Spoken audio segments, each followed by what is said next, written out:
Hi Stampers, it's Gigi with StampFUNatics. Thanks for joining me today. And today I have these cute little candy cane holders, a tasty treat for someone sweet. And then on the back I have the nice candy cane poem. And I'll talk about that in a little bit. What inspired this was last year we had carolers come to our house. I think you remember me telling you. And I had nothing. I didn't know. I was new to the neighborhood. I've never had a caroler come to our house at Christmas before. But this year, I'm going to be prepared. So I think I'm going to hand these out when they come to the house because it's nice to give them something for singing and for making us feel good. So what I'm using today, and let me take our catalog and just bring it in here and show you, is the gingerbread and peppermint sweet. I'm just going to be using the paper today. The paper is so adorable.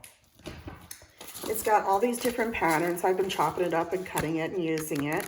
But you can kind of see it's like very gingerbread icing, little ornaments, snowflakes, and all kinds of other bells and things little peppermints. I mean, just adorable paper. So that's what I'm using for the background here on my candy canes. Now for the stamp set, I'm using Sweets and Treats because it said a tasty treat for someone sweet. And that's what I wanted to do when I give them out to them. So let's just put these aside. And I'm going to get our scoreboard out. Actually, this is our trimmer, I'm sorry. Our scoring and trimming. This one's for scoring and this one is for trimming. So you want to make sure you're using the right one. Okay, I'm going to use a piece of real red cardstock. This measures 8 1/2 across, which is a piece of cardstock. And then I just turned it and cut it 3 1/4. So on this portrait side, I'm going to go to the 1/2 inch mark. And I'm going to score. I'm going to flip it around now and go down to the 2 3/4 and score again. And then I'm going to go on the landscape side and I'm going to go to 1 1/2 inch, 2 inches,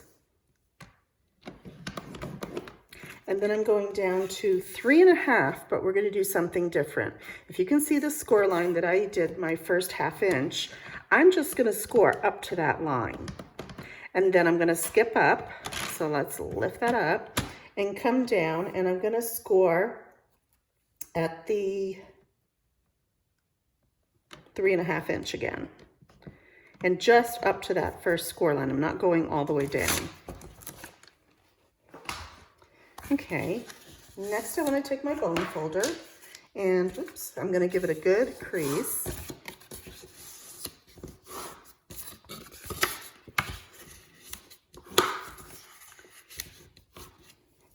Okay, then I'm going to take my paper snips. Let me get this a little bit brighter over here.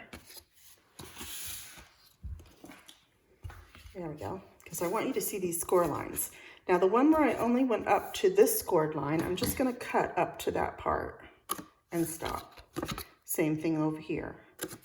But then down here, we're going to get that little tab. We're going to cut it, and then we're going to just miter it, just a small amount, taking off the edge to make the box close easier. And just a little wedge off of each side. Let's see. Okay, then on the long side here, I'm just going to cut all of this off all the way up to my scored line. You can do this on your paper trimmer too if you like, but I'm fine with scissors. Okay, so then this is what you should have left.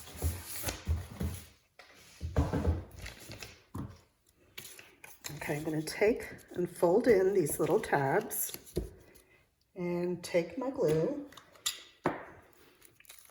I'm just going to put a little bit of glue. Let's see. There, and a little bit of glue there. And then I'm going to glue these ends. And you can use tear and tape, whatever you have that's a sturdy, or your stamp and seal. And then I'm just going to fold this up, the tabs on the inside and these on the outside, just like that. And just hold it a minute. Give that glue a minute to dry.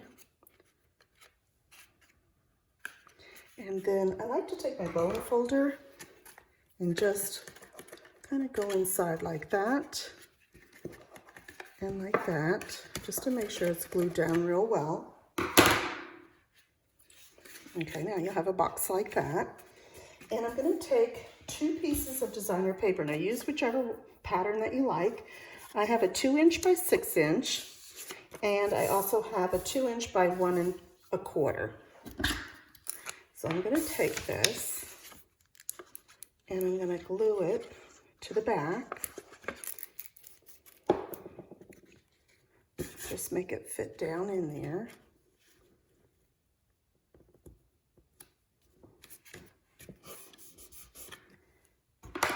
And again, you can glue this on before you make the little box here, or you can do it ahead, after. It's fine. Doesn't really make a difference.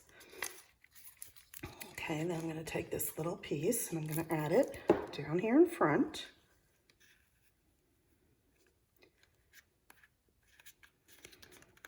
These are really easy and fast to make.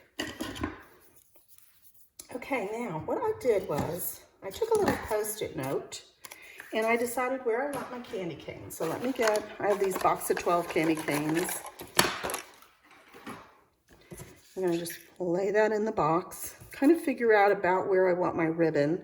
I guess it would be about there. And then I'm just going to go ahead and hole punch. You don't want your hole punch to be too far apart. The first time I did it, I think it was pretty far apart. And now I'm just coming in a little bit closer.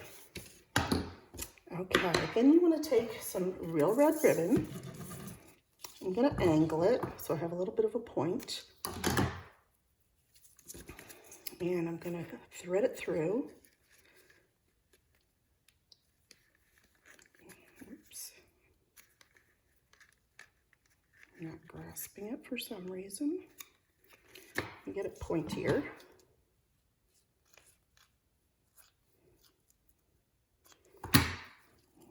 Okay. And this is a thicker ribbon, but I like it because it holds the candy canes pretty well. I'm going to thread that around the back and then come back through this hole and bring it to the front. And roughly about 12 inches is what you're going to want, enough to tie up your candy cane. So let's go ahead and do that.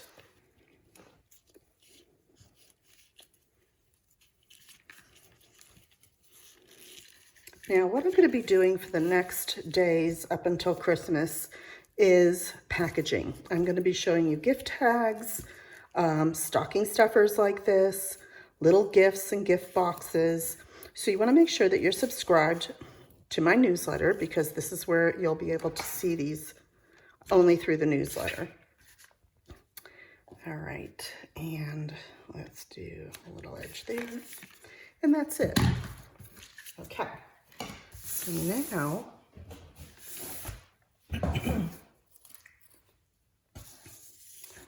we're going to take a little piece of Whisper White, our stamp, and some real red ink.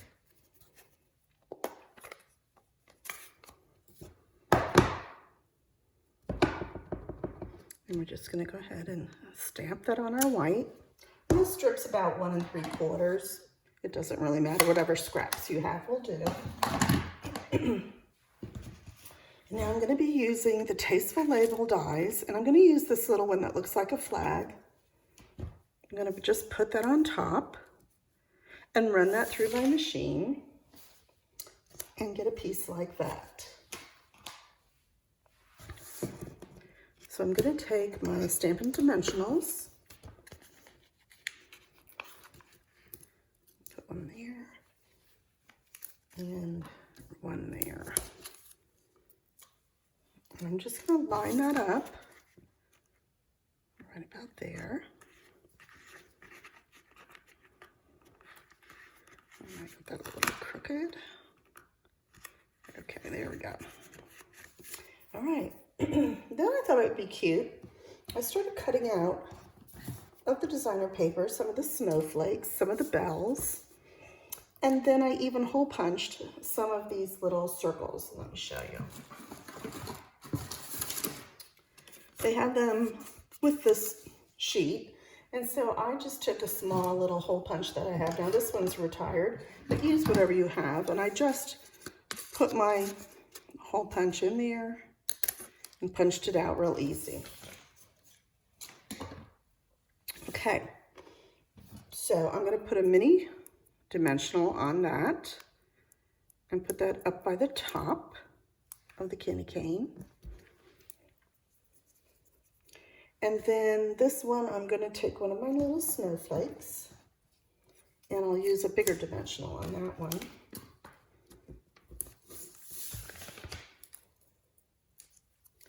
And we're just gonna fit it over here so that it doesn't cover what I'm saying, but it just kind of overlaps like that. And I'm using some of my holiday rhinestones and also my clear rhinestones. I'm out of the red ones, but don't worry. I have my dark Real Red blend marker, and all I'm gonna do is just color one of my rhinestones. So if you ever don't have the color that you need, don't forget, these are alcohol-based, they dry very quickly, and you can use those to get whatever color you need. So then I'm just gonna pull it off of there, and I'm just going to add it up here in this center, like that. And then I also have these holiday rhinestones. Now this had the perfect green color, so I like that. And this is my take your pick tool. If you notice how easily, it has like a little gum on one side that you can pick up rhinestones easy. It is a great tool. It also has a paper piercing side, so you can pierce. And it also has brushes and other attachments to it too. So you might want to check this out. I think it's $10, and it's a really great tool to have in your stash. Okay, so that's pretty much the front. And then I wanted to add this cute little poem.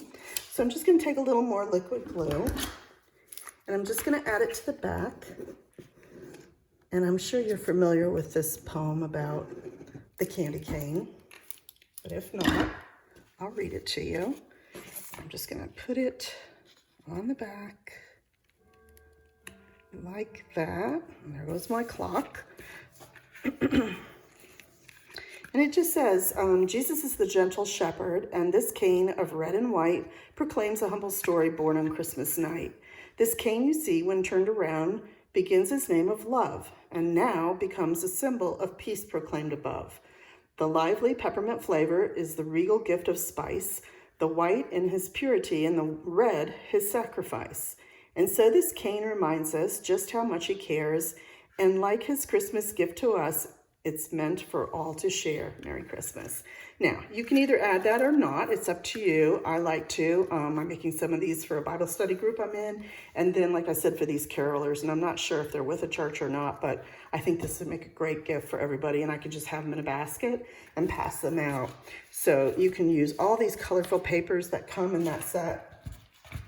This is really easy, like I said, fast, easy thing to make. So please shop with me to make a great gift for everybody, and I could just have them in a basket and pass them out.